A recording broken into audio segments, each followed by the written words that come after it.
पुस्तक वाचा, उगाच चेहरे वाचत बसू नये. माझी प्रेमाची कविता युट्यूबला जाऊन सर्च करा आणि पुस्तकं वाचण्याच्या काळात पुस्तकं वाचा. या स्टेजवरच्या लोकांकडनं शिका. हे लोक खूप पुढे गेले. त्यांनी जर त्यांच्या पुस्तकं वाचण्याच्या काळात फक्त पुस्तकच वाचली असती तर ते आज कलेक्टर असते. हा विषय वेगळा आहे, हा आपल्या चर्चेचा विषय नाही आहे. मला सांगायचं काय ते लक्षात घ्या.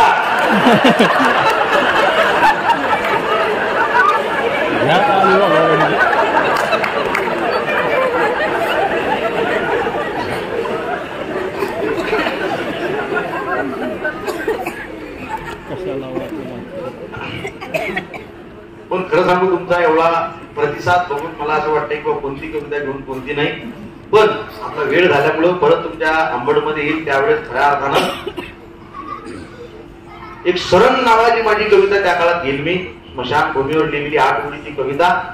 पण ती त्यावेळेस आल्यानंतर श्रोत्यांचा अंत बघणं आपल्या तत्वात बसत नाही आणि एशीमध्ये बसून मातीच्या कुशीतल्या गप्पा करणारा कवी आपण नाही. बऱ्याच लोकांनी साहेब एशीमध्ये बसून मातीवरच्या कविता केल्या, त्यांना पुरस्कार भेटले, त्यांना त्यांचे पुरस्कार लागलावो. आपल्याला त्याच्याशी काही घेणं देणं नाही. पुरस्कार बिरस्कार सगळे आपले रसिक आहेत.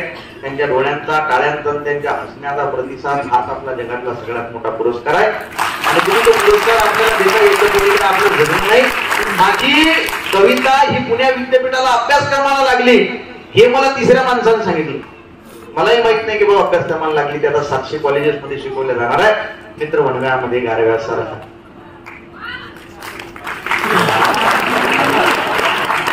महिला सुद्धा खतरनाक आहेत.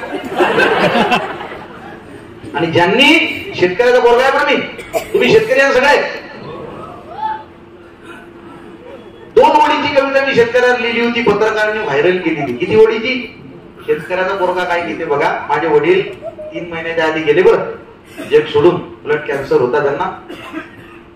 नागपूरमध्ये त्यांची ट्रीटमेंट चालली. लोक म्हटले तुम्ही श्रावण बाळासारखी सेवा केली वडिलांची. अबे म्हटलं आमच्या चांबड्याचे जोडे करून जरी घातले तरी त्याचे उपकार आपल्यावरचे फिटणार नाहीत. माझ्या गावात माझा भूमिपुत्रांचा सन्मान सोहळा म्हणून एक कार्यक्रम घेतला होता गावकऱ्यांनी. आपलं पोरग गावातलं पोरग सगळ्या भारतात आपलं नाव करतंय म्हणे. कुठला कार्यक्रम घेतला? भूमिपुत्राचा सन्मान. त्या कार्यक्रमाला अख्खं गाव हजर होतं बरं.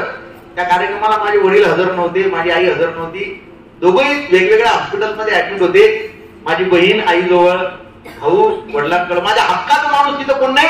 आणि मी एसटीपी सिंगल डोनर प्लेटलेट असतात ना, तुमच्याकडे मेडिकलचे लोक असतील तर ते आणायला अमरावतीमध्ये गेलेलो. 2 तास लेट आलो मी.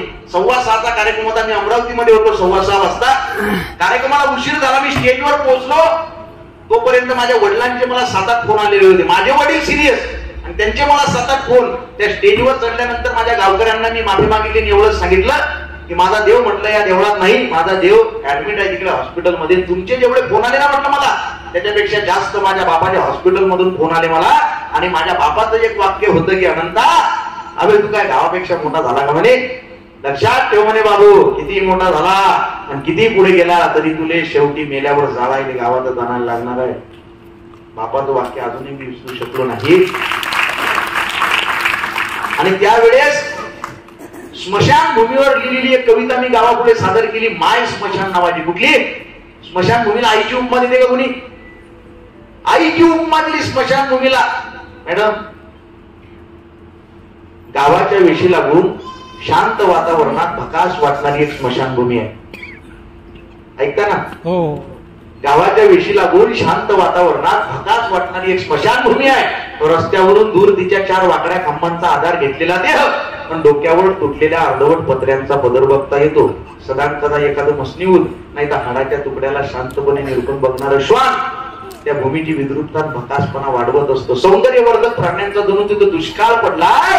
पण अशा या विद्रूप मातेवरही आमच्या गावकऱ्यांचं मात्र पिढ्यान पिढ्या मोजडलाय. माया खानदानानं हे प्रेम मनापासून पाळलं होतं. माया आजाला पंजाला तिच्याच कुशीत जाळलं होतं.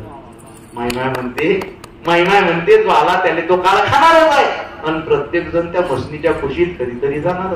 एका मातेपासून जगात आलेलं बाळ बाह्य जगात वावरतं. जीवाची तगमग करून जन्म व मृत्यू यामधला जीवन नावाचा प्रवास संपवतं आणि शांत सुखी निश्चिंत निद्रा घेण्यासाठी परत या मातेच्या कुशीत शिरतं. आपण एक काम मात्र तिला झाक करते. एक काम मात्र तिला झाक करते. मान, पाटील, कुणबी, तेली, माळी सगळे की एकाच रंगाची राख करते, एका मात्र तिला छाक करते, मान पाटील कुणबी तेली माळी सगळे की एकाच रंगाची राख करते. प्रत्येक येणाऱ्या जाणाऱ्याकडे ती माया बसून बघते, प्रत्येकावर असा एक घाबरा कटाक्ष टाकते, प्रत्येकाला कधी येतोयस रे बाळा अशी आदरण भावरी हाक मारते. मी बी येता जाता तिच्याकडे बघत असतो, तिच्या विद्रूपचे सौंदर्य चाचपडत असतो. वर्षे गेली तरी न गेले तिच्या प्रकाशपणाचे सौंदर्य हजारो जीव घेऊन अजूनही ती माय मला उपाशीच दिसते. माझ्याकडे बघून विषण्णाशी हसते, जणू ती माझीच वाट बघते, जणू ती माझीच वाट बघते, जणू ती माझीच वाट बघते. दुःख अडवायला उंबऱ्यासारखा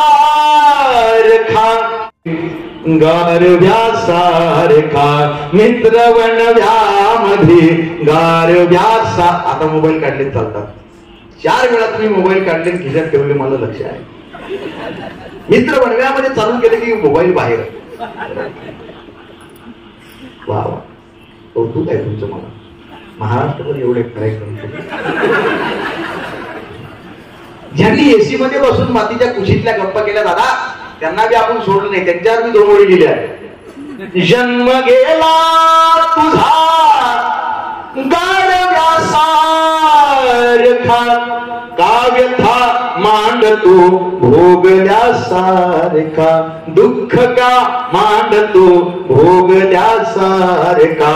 सापडे साचले कल्पनेचे किती, सापडे साचले कल्पनेचे किती. हुंदका हिंडतो ओरक्यासारखा काव्य था मांडतो भोगल्यासारखा. झाड वाढेलही ओल भेटेलही. तुमच्याच कविता का व्हायरल होतात म्हणे अनंत भाऊ? अबे त्याला वेदनेची झालर असणं गरजेचं आहे. झाड वाढेलही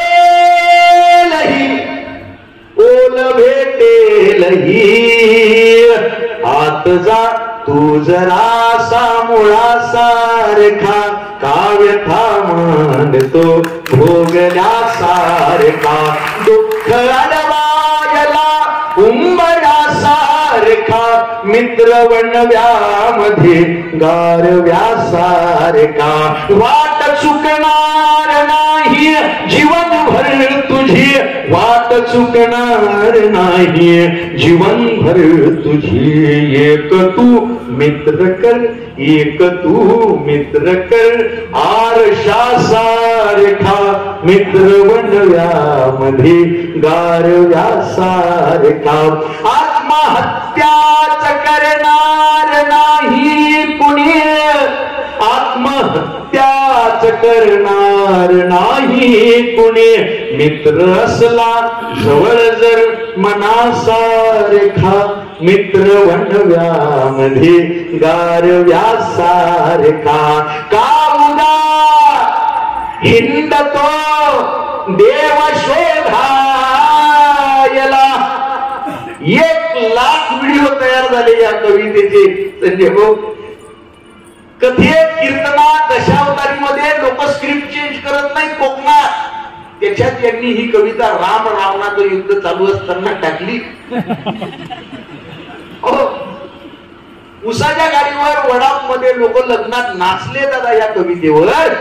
आता सिलेबस मध्ये ती लागली, पण मला त्याचा एवढा आनंद नाही झाला. मला माझ्या कवितेचा अभिमान कधी वाटला. तुम्हाला परभणी माहित आहे ना? संध्याकाळी 5:30 वाजता परभणीहून मला एक दिवस फोन आला. मला म्हटला दादा 2 मिनिटं वेळ आहे का? म्हटलं बोला. आवाज अस्वस्थ होता त्याचा, काही नाही म्हणे. 15 दिवस म्हणे मित्राचा फोन मेसेज नव्हता. अचानक दुपारी 2:15 वाजता मोबाईलवर मेसेज पडला म्हणे काही चुका झाल्या असतील तर माफ करून टाक म्हणे. गड्या आज आपल्या मैत्रीचा शेवटचा दिवस. माझ्या डोक्यात ट्यूब पेटली म्हणे. मी गाडी काढली, त्याच्या घरी गेलो. हॉलमध्ये आई वडील बसलेले होते, मी तिथं थांबलो नाही म्हणे. डायरेक्ट बेडरूम मध्ये गेलो. पंख्याला त्यानं दोर बांधलेला होता, पायाखाली स्टूल घेतलेला होता. कार्यक्रमाची तयारी झालेली होती. मी त्याचे पाय धरले म्हणे, त्याला खाली उतरवलं, त्याच्या गळ्यातला फाशीचा दोर सोडला. पण तुम्हाला का फोन केला म्हणे दादा? तर त्यानं हाताची मूठ बांधलेली होती. आम्ही उघडली त्याच्या चिठ्ठी लिहिलेली होती, त्या चिठ्ठीवर 4 ओळी लिहिलेल्या होत्या म्हणे, का उगा हिंडतो देव शोधायला, मित्र आहे जवळ मंदिरासारखा, मित्र वडव्यामध्ये गारव्यासारखा. असं म्हटलं. मग त्याच्यामध्ये मी त्याला जरा मोटिवेट करतो. नाही म्हणे दादा वातावरण तापलेलं आहे, पण त्याच्या आईनं मेसेज दिलेला आहे म्हणे, ज्या कोण्या कवीनं ही कविता लिहिलेली आहे त्याला एकदा आपल्या घरी आण म्हणे, मला मायेनं त्याच्या डोक्यावर हात ठेवायचा आहे. जगातला सगळ्यात मोठा पुरस्कार आपल्या कवितेला मिळाला. कल्पनेच्या कथांची गरज नाही दादा मैत्रीसाठी. कोरोनाचा काळ बघा ना, एकमेकाला हात लावत नव्हते लोक. अशा काळात मित्रांच्या आई वडिलांना पाठीवर घेऊन हॉस्पिटलमध्ये ऍडमिट करणारे मित्र या समाजात होते. म्हणून हा कोरोनाचा काळ आपण यशस्वीरित्या पार करू शकलो. मित्र गरीब असतो, मित्र श्रीमंत असतो, मित्र हुशार असतो, मित्र मंद असतो, पण तो जोपर्यंत सोबत आहे ना दादा, दुःखासाठी काळजाचा दरवाजा बंद असतो. मित्र शफळा जरी असला ना, तो तुम्हाला कधी आत्महत्या नाही. म्हणून एक तरी आपला मित्र असला पाहिजे, जीवाभावाचा मरेपर्यंत आपण तो जपला पाहिजे. एकदा फक्त हात वर करा बरं, कुणाकुणाला जिवलग मित्र आहे किंवा मैत्रीण आहे. स्टेजवर सुद्धा हात खाली करा. क्या बात, एवढ्या लोकांनी हात वर केले. महाराष्ट्रात एवढे कार्यक्रम केले, एवढे हात वर करणारे लोक मी आज पहिल्यांदा बघितले. असं नाही, तुम्हाला माहिती आहे, पण तरी सुद्धा एवढ्या लोकांना, पण काही काही लोकांनी तरी हात वर केलेले नव्हते. याचा अर्थ तुम्हाला जिवलग मित्र मैत्रीण नाही. मग काही हरकत नाही, तुम्ही एकदा घरी जा, कार्यक्रम झाल्यानंतर किचन मध्ये जा, एका कपामध्ये पाणी घ्या, उडी मारा त्याच्यात. मैत्री नाही तर या जगात काही नाही दादा. एक छोटासा मला मेसेज आलता, एवढा व्हायरल केला महाराष्ट्रानं. मित्र काय असतो, घर में आग लग गई, सब जल गया, सब रिश्तेदार आए, चाहने वाले आए, चर्चा करके चले गए.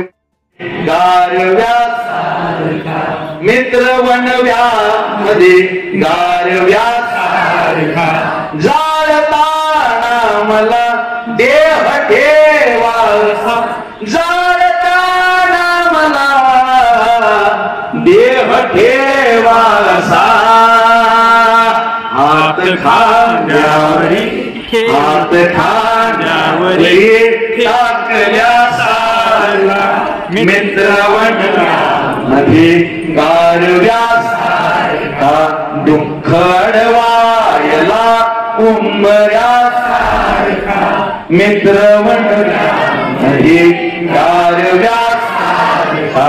वाट चुकणार नाही जीवनभर तुझी, वाट चुकणार नाही जीवनभर तुझी.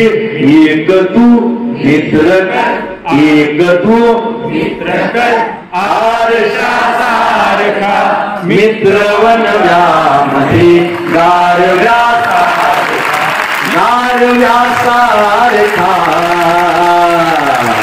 गारव्या सारखा. धन्यवाद धन्यवाद धन्यवाद.